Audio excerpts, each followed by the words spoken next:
I could frame any one of you in a dark corner all and the way capture back you in a here. moment of desperation. Shh, shh, shh.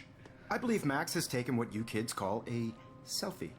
A dumb I'm word for back. a wonderful photographic Right tradition. back where I started this insane week. And Of nobody course, is going to as hurt you all Chloe know, ever the photo again. portrait has been popular since the early 1800s. Your generation was not the first to use images for selfie expression. Victoria. Sorry, I couldn't resist. The point remains that the portraiture has always been a vital aspect of art and photography for as long as it's been around. Now, Max, since you've captured our interest and clearly want to join the conversation, can you please tell us the name of the process that gave birth to the first self-portraits? Who cares? You want to go with who cares? Yeah. Who cares? This class is hella bullshit. I'll pretend you didn't say that and let you try to answer one more. Sorry, there's no time left. I mean, your class is almost over. Oh. Well, Fuck you, Victoria. thanks for the warning, Fuck you. Max. I'm saving you, but fuck you. So, the Daguerrean process made portraiture quite popular. Mainly because it gave the subjects clear defined features. You can learn more when you finish reading the assigned chapters. Clearly, Max doesn't have the time. Hey guys, don't forget the deadline to submit a photo in the Everyday Heroes Time to change time. the winter to San Francisco, where you'll be feted by the artists. Let's make it real easy to capture Mark Jefferson. And Alyssa, get it together. Taylor, don't hide. I'm still waiting for your entry too. And yes, Max, I see you pretending not to see me. Bastard. God. I have to warn David about Jefferson and the dark room. Let's read. We already read this page? I'm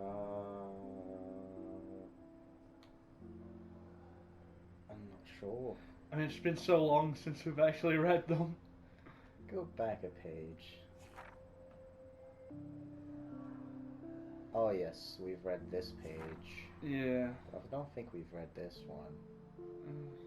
Hello there. Who's that? Oh, no, I think we have read this one. No, it's just a notification about prequel memes. Okay, yeah, probably. But first things first, I really had to go and see Kate. I've never visited anybody in the hospital before, much less anybody who's tried to commit suicide, so I was happy. Chloe wanted to come along for support. The antiseptic smell and the endless white halls always kind of weird me out.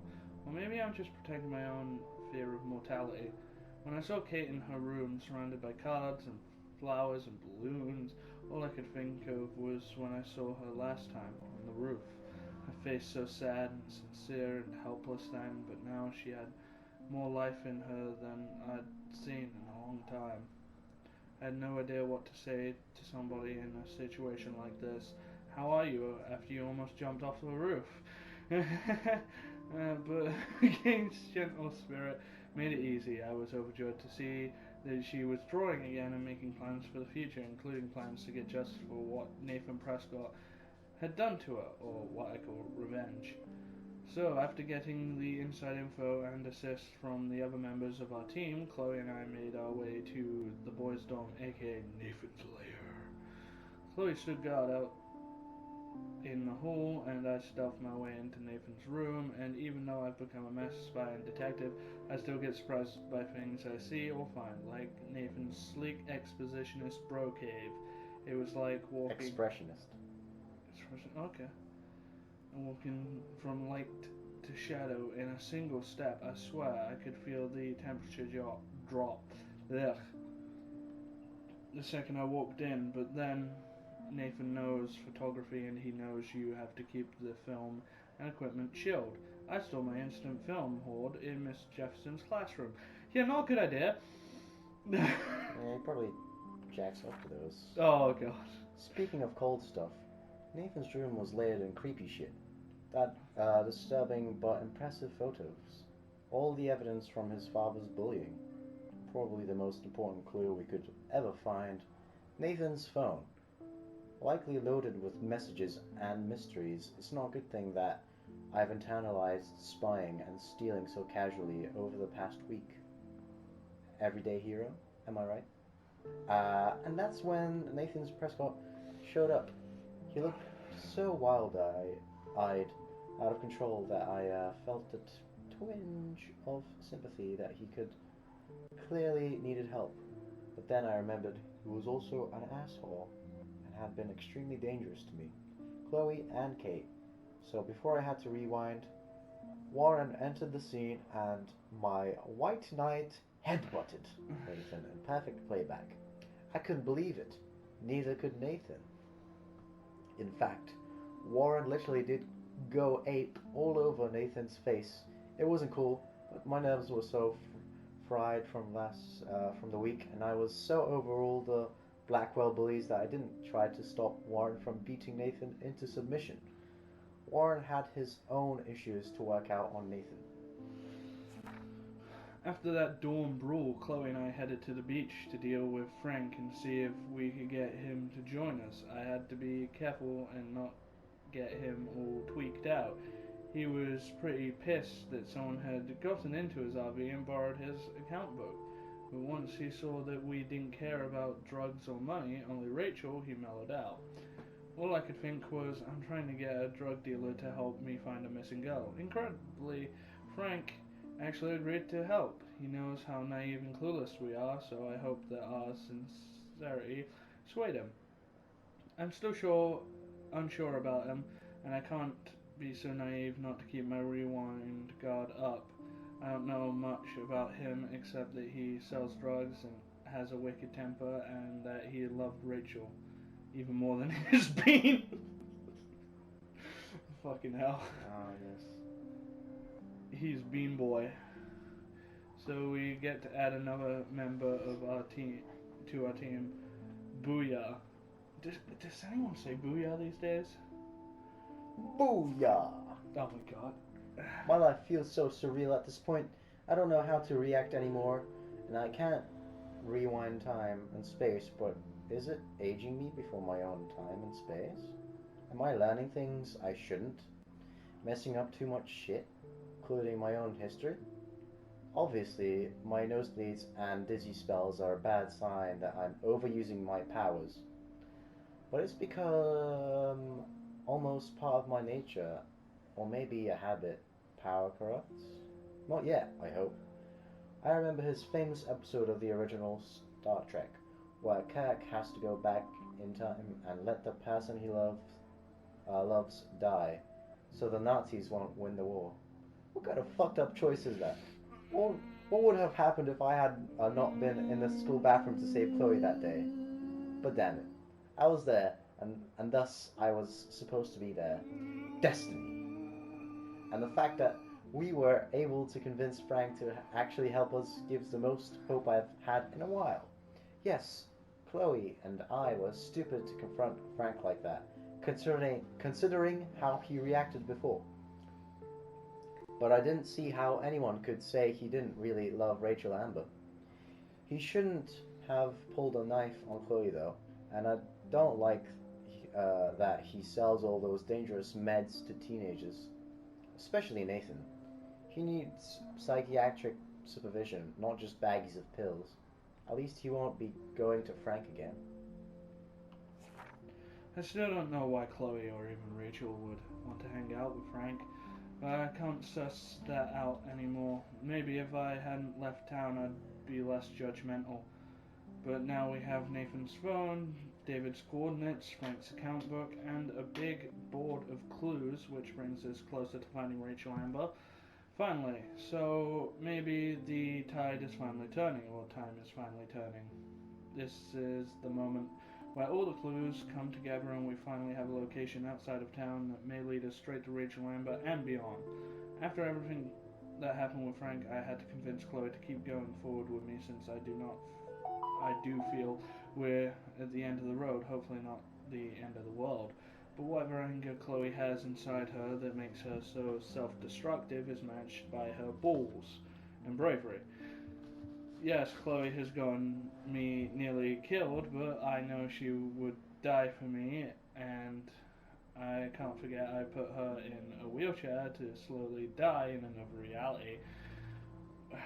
And Chloe is more focused now than ever than before. I told her we have to keep moving forward no matter what, and I couldn't find Rachel on my own. That was enough. Now it's time to shine a light into the dark room.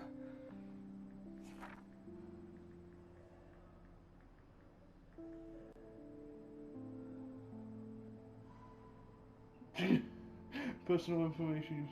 Come on, bro, you can tell me. I have a feeling he didn't then. If he's acting Yeah. like that. I mean, I've already kissed my girlfriend. He's like 3 years in. He's like 5 years in, actually. That's even worse! I thought he did. I thought he was like bragging about it that before when he was actually. But I'll edit that one out. In case you know that, please. We're on a new page. Yeah. Chloe and I loaded up our coordinates and hit the road. We were both quiet, yet excited. It's hard to explain. The feeling, even with all the horrible things happening, I found myself thinking that Chloe and I were part of some greater mystery that involved time, space, and all our fates. I've never had much faith. Not the Kate Marsh kind anyway, but I couldn't believe we were being set up for doom after everything that's happened this week. But I wasn't prepared for the dark room. The coordinates led us to an old abandoned farm owned by the Prescott family, and I shouldn't have been surprised that it was actually housing a weird, secure bunker that was filled with Prescott's memorabilia, and worse. If there was evil ground zero, this place was it. Cupboards filled with named red binders that confirmed our worst nightmares. Not that I even had any clue that our amateur detective work would lead us to this kind of professional hell. When I saw the binder marked Victoria, my heart started pounding like a jackhammer. Then I had a real clue about what was coming. I don't even want to think about the images we saw of Kate Marsh, posed unconscious, with that motherfucker, Nathan Prescott. She did know the truth about what happened to her, even if she couldn't remember all the awful details. And then Rachel Amber delicately composed photographs of her drugged and all over Nathan like some kind of sick goth couple. I couldn't bear to look at Chloe's face as she looked at the photos of her abused angel. I felt nauseated. All the hope I was feeding Chloe felt like vapor. And then we saw exactly where Nathan had taken his vicious layout with poor Rachel in the junkyard. Ugh. We've finally found Rachel Amber, dead and buried. I'm sorry, Rachel. I'm sorry, Chloe. I'm sorry, Kate. I'm sorry, William. Fuck you, Arcadia Bay. High school should be the best years of your life. I've heard over and over from my parents and other experts. Fuck do they know? Tell that to Rachel Amber or Kate. I've never seen Chloe so cold and hard. She won't let go of the gun. So we have to find Nathan before Chloe kills him, and if that happens, it'll be hard to rewind. But we're as close to the end of this nightmare as possible, so I have to block out those images of Kate Marsh and Rachel Amber that will be burned into my retinas forever. There is still a final secret to uncover, and nothing is going to stop us now, not even a goddamn tornado. Chloe and I pulled up to the Blackwell's parking lot and arrived at the end of the world party. Oh, the irony. We had to get rid of Paul Warren fast. I wanted to bask in his alpha glory and hang out with Chloe and me. I can't put another one of my friends in danger, so bizarro to see all these students dressed up in expensive outfits or pre-Halloween costumes, talking and laughing and smoking and drinking, as if there wasn't a serial killer going to the same party or the town wasn't in eco-danger. As if to remind me of Arcadia Bay's ticking doomsday clock, I actually saw 2 moons in the sky over the horizon. Or that's what it looked like briefly, before the clouds rolled over. I squinted and actually rubbed my eyes like a dork, just to make sure my iris wasn't foggy. Was this another sign? Or an environmental illusion? Other people saw it too, except Chloe didn't see anything besides vengeance. So she went into the gym looking for Nathan before I could catch up. Nathan doesn't know that he's running out of time too. No irony intended. We are... Oh, right, I see that. No irony intended. We are. My first and last Vortex Club party. Flashing lights and DJ Doom. No comment. Spinning in an alternative reality. I might have been at this party, standing in the corner, shy and nervous, waiting for somebody to ask me to dance at, but being terrified if that happened. And that would have been the limit of my problems. Now look at me. But I had to find Chloe first, then Nathan before we shot him. No matter how evil I thought Victoria was, she's actually just a terribly insecure person with talent, passion, and a tendency to be a cruel dick for no good reason. Hey, I saw that! I fucking saw that, you bitch. I was pointing at myself, bro. Chill. I don't think you were. But that... Check the footage! Move on. But that doesn't mean she'll step outside herself to look at me without her hate. I try to see beyond our petty mean girl drama, assuming she has some role to play in all of this. But she wouldn't listen to me, and I had to find Chloe.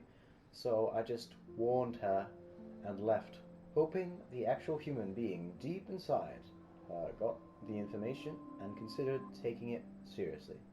Fair enough? October 11th, I guess. I watched Chloe die again. Killed by my favorite teacher. Why? Because we were stupid and let Jefferson trick us with a phony text. So we ended up back in the junkyard and fell right into his trap. We should have called the police the second we found Rachel, but I had gone along too far with Chloe. I kept thinking I'm invincible and that I'm a real everyday superhero, but no, I'm just Max Caulfield. Maybe all my powers are an accident of fate, or am I being punished like Chloe? What have we done to deserve all this pain? What did Rachel do? Kate? William? Then there's Mark Jefferson. I can't ever call him Mr. again. I'm still shocked that he turned out to be the one hiding behind the dark room. But if I think back on those pieces of time Jefferson has been dropping hints all along, it makes me sick to think how long he's been doing this for. And to whom? The needle. I can still feel the needle in my skin. Thank God I can't remember Jefferson posing me for most of his sick session. Imagine all those other people who had to suffer through that horror. Like Rachel and Kate. That made me determined to get out of that room. At least to stop him and save Chloe. I had to use my focus rewind on multiple photos, so often that even I got confused. Worse still, I knew I was screwing around with various realities again, but I had no other choice. Chloe would not die in a junkyard next to Rachel Amber, and there was no fucking way I was going to let Jefferson be the last person I ever saw. It's hard to even imagine myself in that studio alone with Jefferson, acting like that. Everything was so neat and sterile, but it felt like the filthiest place on earth. If I didn't have this ability to bend time, what would I have done? What could I have done? Sometimes I felt removed, like I was looking at myself, going through this hell. But thanks to Jefferson's class photo, he personally helped me to escape. I'll never forget the way Jefferson looked at me, so cold and mean. I felt like I was on one of those awful true crime shows my mom binge watches. How does somebody become evil? He actually shot Chloe in the head, just like that. Motherfucker. Now I feel terrible that I blamed David for harassing Kate, especially since he was after Jefferson all along. We could have been working together if David wasn't so paranoid. Feels bad, man. Yeah, it does.